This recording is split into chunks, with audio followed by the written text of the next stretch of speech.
Tak terasa saat ini kita sudah berada di ujung bulan Ramadan, Jumat terakhir di bulan Ramadan. Mudah-mudahan kita semuanya bisa mencapai tujuan kita menjalankan kewajiban di bulan Ramadan, yaitu berpuasa. Sebagaimana firman Allah, ya ayyuhalladzina amanu kutiba alaikumussyiyam kama kutiba alal ladzina min qablikum la'allakum tattaqun. Yaitu tujuan kita berpuasa adalah la'allakum tattaqun, supaya kalian semuanya bisa menambah atau bertakwa kepada Allah Subhanahu wa taala. Di ujung bulan Ramadan ini marilah kita berintrospeksi sejauh mana puasa kita. Apakah puasa kita diterima dengan indikator kita semakin bertakwa kepada Allah atau tidak? Hadirin jamaah Jumat yang dimuliakan oleh Allah Subhanahu wa taala. Dari sekian ayat tentang ciri-ciri orang yang bertakwa dapat digolongkan menjadi dua indikator besar, yaitu ciri orang yang bertakwa.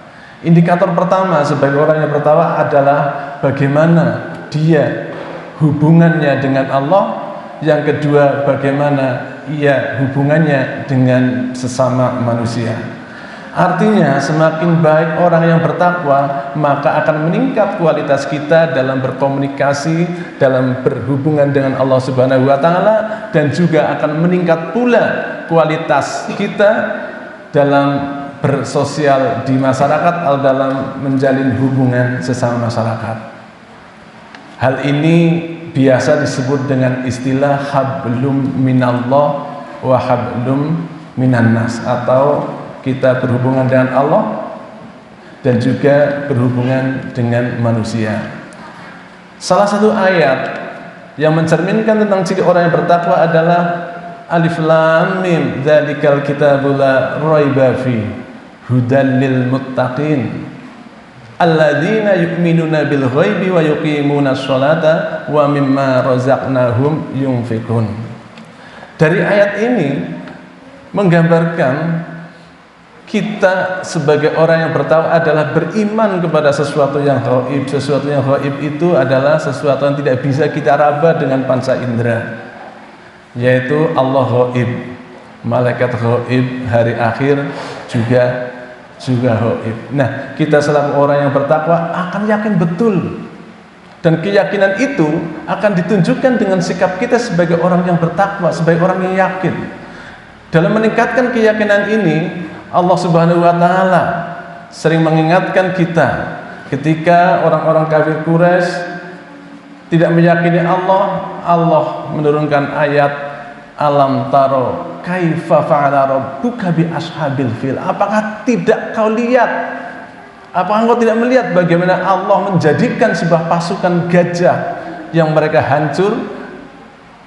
dihancurkan oleh pasukan ababil. Mereka mengingatkan kaum Quraisy itu yang masih menyaksikan tentang ketauhidan, yang masih menyaksikan tentang keberadaan Allah, diingatkan oleh Allah Subhanahu wa taala.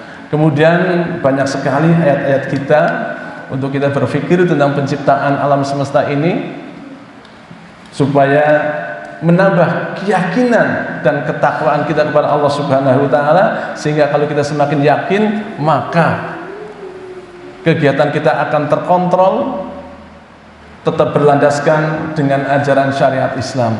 Dengan istilah orang Islam itu yang yakin itu adalah orang yang dinamakan ihsan, yaitu beribadah seolah-olah kita melihat kepada Allah. Kita harus yakin bahwa Allah melihat kita. Jadi ihsan adalah beribadah seolah-olah kita beribadahnya itu langsung melihat Allah. Kalaupun tidak bisa, maka kita yakin bahwa Allah akan melihat kita, sehingga karena kita merasa diawasi oleh Allah Subhanahu wa taala, kita akan selalu bertindak yang benar. Itu adalah gambaran kedekatan kita, komunikasi dengan Allah Subhanahu wa taala. Kemudian untuk gambaran bagaimana menjalin hubungan yang baik sesama manusia, di ayat yang lain, ya ayyuhan nas inna khalaqnakum min dzakari wa unsa wa ja'alnakum syu'uban wa qabaila lita'arafu inna akramakum indallahi atqakum. Wahai manusia, Jadi ayat ini umum, bukan hanya orang Islam, tapi sebagai manusia secara umum. Wahai manusia, sesungguhnya kami menjadikan kalian laki-laki dan perempuan, menjadikan kalian bersuku dan berbangsa-bangsa untuk saling kenal mengenal. Kemudian baru inna akramakum ngindallahi atqakum. Sesungguhnya orang yang paling mulia di sisi Allah adalah orang yang bertakwa. Di ayat ini bahwa sebelum dinyatakan orang bertakwa itu ada indikasi mereka itu berta'aruf. Ta'aruf itu adalah mengenal, bukan hanya mengenal nama, tapi mengenal sifat, mengenal akhlak, mengenal kepribadian seseorang. Dalam berkeluarga, dalam lingkup yang sangat kecil, kita ketika akan beristri ada istilah ta'aruf dulu, supaya mengenal sifat istri, mengenal sifat suami, sehingga kita bisa menghargai, menghormati suami karena kita sudah mengenal, sudah paham sifatnya, sehingga kita bertindak jangan sampai menyakiti hati perasaan istri atau perasaan suami. Kalau ini terjadi, maka dijamin keluarga, kalau kehidupan rumah tangga itu akan sakinah, hubungannya baik-baik saja dengan suami dan istrinya. Dan hal ini juga dalam bermasyarakat, kita mengenal tetangga kita, sifat-sifatnya seperti apa. Kita bertindak, jangan sampai merugikan mereka, jangan sampai menyakiti perasaan mereka, karena kita sudah paham bahwa tetangga ini sifatnya seperti ini. Kita menghindari hal-hal yang menyakitkan sehingga terhindar dari konflik dalam bermasyarakat. Nah, kalau kita sudah bisa menerapkan itu, maka dilanjutkan ayatnya inna akramakum ngindallahi atqakum.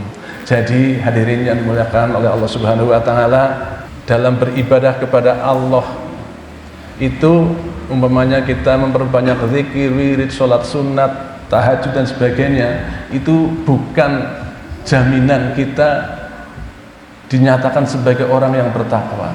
Tapi ada syarat yang lain lagi, yaitu bagaimana kita bisa menjalin hubungan yang baik dengan sesama manusia. Dalam kisah Al-Quran tentang penciptaan Nabi Adam juga sangat jelas bahwa di situ malaikat, yang di dalamnya adalah ada jin, ada iblis. Mereka sebelum diciptakan Adam, mereka adalah nahnu nusabbihu bihamdika wa nuqaddisu lak. Kami senantiasa memuji Engkau, mensucikan Engkau ya Allah. Kenapa harus menciptakan makhluk yang lain Nabi Adam? Ternyata Allah bahwa menyatakan saya lebih tahu daripada kalian semuanya. Kemudian Allah mengajarkan nama-nama kepada Nabi Adam. Kemudian dites oleh Allah Subhanahu wa taala. Ternyata memang untuk pengetahuan, keilmuan, Nabi Adam terbukti lebih tinggi daripada golongan jin dan malaikat. Nah, di sini ketika seseorang bisa menghargai yang lain, maka derajatnya seperti malaikat. Malaikat itu sujud kepada Allah, hormat kepada Nabi Adam. Jin dari golongan iblis, mereka sebelumnya sangat takwa kepada Allah, tapi ketika datang yang namanya Adam, mereka takabur, merasakan dirinya lebih hebat, terbuat dari api, sementara Nabi Adam dari tanah. Tapi ketika dites pun, dan ketika orang mengetahui kandungan api dan kandungan tanah pun, itu orang akan secara ilmu kimiawi pasti kandungan tanahnya itu lebih bagus daripada api. Kalau api hanya O2, CO2, tapi kalau tanah banyak sekali kandungan-kandungan di dalam tanah, ada mineral, ada batu mulia dan sebagainya. Tapi di sini orang yang merasa dirinya lebih hebat, mengaku takabur, seperti halnya setan itu. Hadirin yang dimuliakan Allah Subhanahu wa taala, mudah-mudahan di khutbah ini bermanfaat bagi kita semuanya, menambah ketakwaan kita kepada Allah Subhanahu wa taala, dan mudah-mudahan puasa kita bisa menambah ketakwaan kita kepada Allah Subhanahu wa taala, sehingga kita termasuk orang yang paling mulia di sisi Allah, yaitu orang yang bertakwa. Allahumma amin amin ya rabbal alamin.